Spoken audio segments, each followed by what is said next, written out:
Vámonos con lo más actual de este evento trágico, este trágico evento calificado como extraordinario. Lo más reciente, lo más actual lo tienes tú, Félix Hernández. Bienvenido, buena noche. Infórmanos, por favor. Gracias, Carlos. Te comento que hay nueva información sobre este lamentable hecho. Un turista grabó con una cámara 360 grados el momento en que llega Julio César Jasso Ramírez, el tirador de Teotihuacán, a una de las partes altas de la pirámide de la Luna. Se observa en un video que circula ya en redes sociales cómo Julio César se hinca y saca varias cosas de una mochila, entre estas la pistola con la que segundos después comienza a disparar contra los turistas que se encontraban cercanos a él. El hombre que grabó las imágenes había planeado su visita a la Ciudad de los Dioses durante varios meses, de acuerdo a la publicación de Germán Cepeda en Facebook. En un momento se observa, Carlos, te comento, después del tercer disparo, cómo los turistas se percatan de los disparos de arma de fuego y comienzan a bajar despavoridos por las escalinatas de la pirámide. Y bueno, por otro lado, comentarte que continúan los peritajes de varias células por parte de la Fiscalía General de la República. Aquí las palabras de un perito. Vamos a escuchar. Somos de la Fiscalía General de la República, FGR Texcoco. Venimos con un mandamiento federal, venimos a hacer otras periciales diversas, porque esta carpeta la absorbió la Fiscalía General de la República. Sí, ahorita venimos con el equipo de periciales de la cabeza acá y agentes federales de la FGR. Llevamos la carpeta nosotros de investigación y son varias células que están repartidas para tener una mejor agilización para resolver esta situación. Por otro lado, comentarte que hoy la Fiscalía General del Estado de México entregó el cuerpo de Julio César Jasso a la madre de este hombre, de este tirador, la habitación del Hotel Villa Mextli, donde se hospedó el tirador y que se encuentra a unos 4 kilómetros de la zona arqueológica de Teotihuacán, seguirá asegurada por las autoridades ministeriales, ya que siguen las investigaciones. Las actividades en la zona arqueológica de Teotihuacán continúan. El acceso a los turistas se llevó a cabo en un segundo día después de los lamentables hechos, eso sí, en medio de un fuerte dispositivo de seguridad por parte de la Guardia Nacional y de otros cuerpos de seguridad. Los trabajos para la colocación de los arcos detectores continuarán y se observa cómo se van llevando a cabo estos trabajos de herrería y estarán listos para la próxima semana, de acuerdo al director del INAH. Carlos, es el reporte al Grupo Radio Centro. Mil gracias, Félix Hernández. Fuerte abrazo, hasta luego.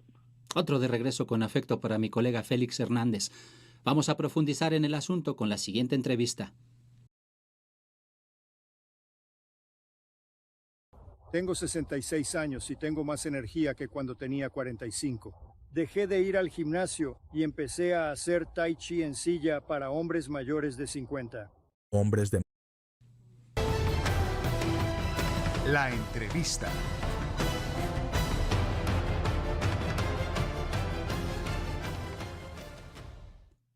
Esta noche saludo con gusto a la doctora Yuriria Rodríguez, académica, especialista en el fenómeno terrorista. Doctora Yuriria, qué gusto saludarla.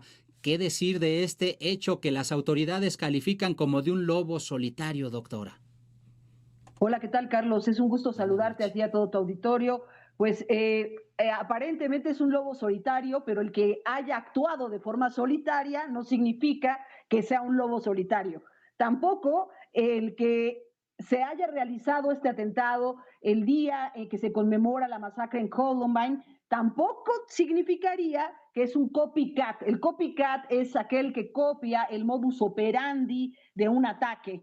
En este caso, pues no fue en un ámbito escolar, no fue en un ámbito de mayor control y un espacio difícil de difícil acceso, sino en un espacio público abierto como Teotihuacán. Quiero decirte que el lobo solitario, para poder demostrar que es un lobo solitario, tendríamos que observar bien las etapas de radicalización de Julio César. Y no las conocemos porque tampoco conocemos lo que se llaman las fases del atentado. O sea que hay varios vacíos de información que no tenemos, ¿sí? Por ejemplo, esto se parece más a los ataques terroristas con una doctrina o intento de ideología nacionalista. ¿Por qué? Porque se da en Teotihuacán, se da bajo una serie de símbolos, con un discurso de parte del atacante, que tiene que ver con xenofobia, ¿sí? Con odio hacia los turistas, y esto hace pensar en un posible terrorismo de corte mexicano, con un discurso totalmente xenófobo. Esa es la verdad, Carlos. Más bien se parece a esos ataques que se hacían hacia turistas y que realizaron incluso los grupos yihadistas en Túnez, por ejemplo, ¿no? Recuerdo el del Museo El Bardo, recuerdo el ataque a los turistas en la India también, en el año 2015, en el Cairo también hay un caso muy similar. El ataque hacia turismo casi siempre trae un corte xenófobo. Y tampoco hay elementos suficientes para decir que es lobo solitario, porque el respaldo logístico y el financiamiento no está claro, Carlos. Hablamos de un arma que pudo haber costado 40,000 pesos aproximadamente, además de los costos del hospedaje y el traslado, en un joven que aparentemente no tenía otro ingreso económico. Entonces, es importantísimo saber cuál fue el financiamiento y si pudo haber tenido contacto con alguna organización. El que él hable en algún momento en redes sociales, si es que son redes sociales de él, es decir, encontramos páginas que no necesariamente corresponden al perfil del terrorista.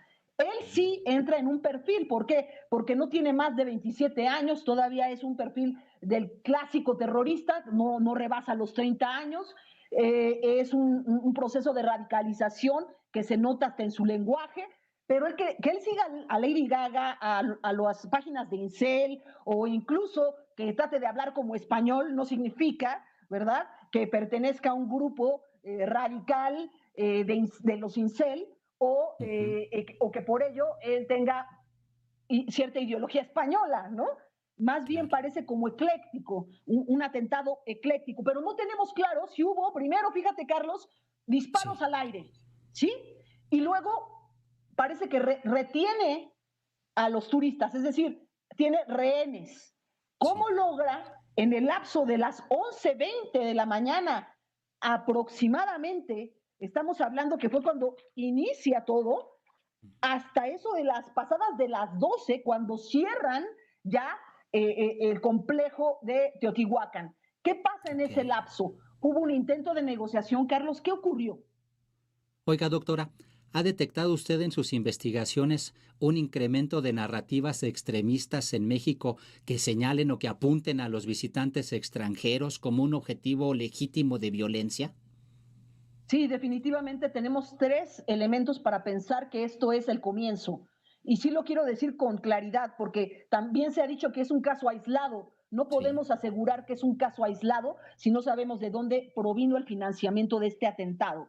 Ajá. Ya dijimos que un mínimo debió de haber invertido entre 70,000, 80,000 pesos para la planeación de un atentado como este. Quiero decirle al público que nos escucha y que nos ve que un terrorista no improvisa nada. Generalmente, un atentado de este tipo requiere meses, si no es que años de anticipación. A él le perdimos el rastro desde el año 2018. No hay registro de lo que él hizo, ni dónde vivía, ni dónde estaba, ni con quiénes se reunía. Entonces, sí hay alarma, y quiero decir que podría estar surgiendo grupos extremistas apoyados quizá por los grupos que ya existen. Los que tienen la capacidad para hacerlo, Carlos, y para financiarlo, son el ecoterrorismo, la guerrilla y, por supuesto, algunos grupos del narcotráfico que pudieran estarse radicalizando. Entonces, temo que este es el comienzo y que no es un caso aislado. Pareciera una demostración de que pueden vulnerar las zonas arqueológicas. Esperemos que no sea el comienzo de un radicalismo con tintes nacionalistas y xenófobos en un ambiente de por sí ya muy crispado por los discursos raciales y nacionalistas extremistas. Doctora Yuriria Rodríguez, ¿qué señales de alerta están ignorando además las autoridades antes de que un individuo decida cometer un acto de esta naturaleza en un punto tan emblemático? ¿Qué lecciones pueden tomar, sobre todo cuando hablamos de la cercanía de los eventos del Mundial? Totalmente, hay mucho que aprender, Carlos. Yo creo que la respuesta tiene que ser con un protocolo. No sabemos si hubo, por ejemplo, qué quería decir el terrorista. Los terroristas siempre quieren comunicar algo, quieren generar un ambiente para una demanda. Entonces, si hubo un intento de comunicarse con él en el atentado para que soltara rehenes, y al parecer sí lo hubo porque soltó a 2 mexicanos que pudieron descender, además de aquellos que corrieron. A mí no me cuadran los tiempos de los disparos al aire con los rehenes, ¿no? En el sitio arqueológico, y luego el asesinato de la canadiense y los lesionados que intentan bajar. No me cuadra, porque o tienes rehenes o tienes disparos al aire. Generalmente, si tienes disparos al aire, los rehenes se te van. Entonces, algo no pasó o algo no sabemos, y creo que es importante que las autoridades aprendan que hay protocolos de acercamiento en estos casos, intentos de negociación de rehenes que debió de haberse hecho con un altavoz, Carlos. O sea, un altavoz. Intentas comunicarte con el atacante y le dices, aquí estoy, ¿qué necesitas? Yo necesito que liberes a los rehenes. ¿Qué necesitas tú para liberarlos?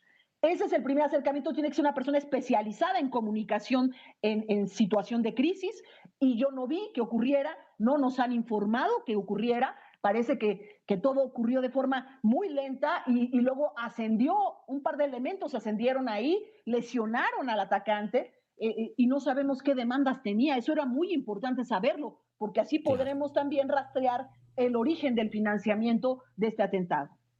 Solo para subrayarlo, doctora Yuriria Rodríguez, ¿es este el síntoma de una nueva forma de violencia ideológica que no se ha querido reconocer? Sí, parece que hay un ambiente propicio para un radicalismo extremista, nacionalista y mexicano.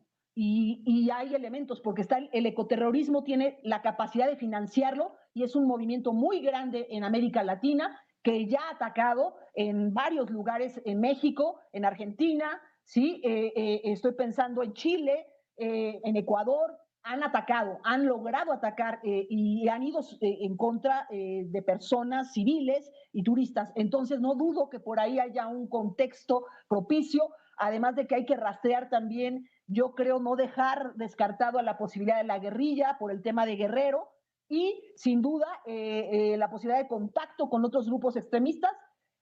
Hay de todo. Estos jóvenes hoy pueden contactar a cualquier grupo a través de internet, pero también hay mucha fake news, Carlos. Nos mostraron muchos perfiles falsos de este atacante. Entonces es importante que nos situemos en cómo fue toda la preparación, el ciclo del atentado y el proceso de radicalización del terrorista. Es todo un proceso. Si logramos detectarlo científica y técnicamente, vamos a poder prevenir los siguientes atentados, que es muy probable que se den. Perdón, doctora. Tendríamos por último entonces que esperar más información de parte de las autoridades, y no lo que ya nos dijeron, que se trató de un asunto de una psicopatía. Así es. Necesitamos más información. Hay información contradictoria incluso. Parece un atentado muy generado a partir de una ideología nacionalista, pero lo que nos tienen que informar principalmente es el financiamiento del mismo, porque nadie se encuentra una pistola en su bolsillo y dice voy a atacar a civiles. Hay toda una preparación, y esa preparación requiere dinero, y ese dinero tiene que provenir de alguien, de alguna organización o de algún grupo, ¿sí? Entonces sí es importante que podamos aclararlo, y ojalá que podamos prevenir lo que venga. De acuerdo. Doctora Yuriria Rodríguez, académica especialista en el fenómeno terrorista, siempre un verdadero honor escuchar sus análisis, doctora. Mil gracias por platicar con nosotros. Al contrario, el placer es mío, es un honor, y esperemos poder aprender y aplicar la técnica, la academia y la ciencia en este tipo de atentados. Hasta pronto, Carlos. Seguimos platicando, si le parece bien. Gracias, doctora Yuriria, y hasta la próxima.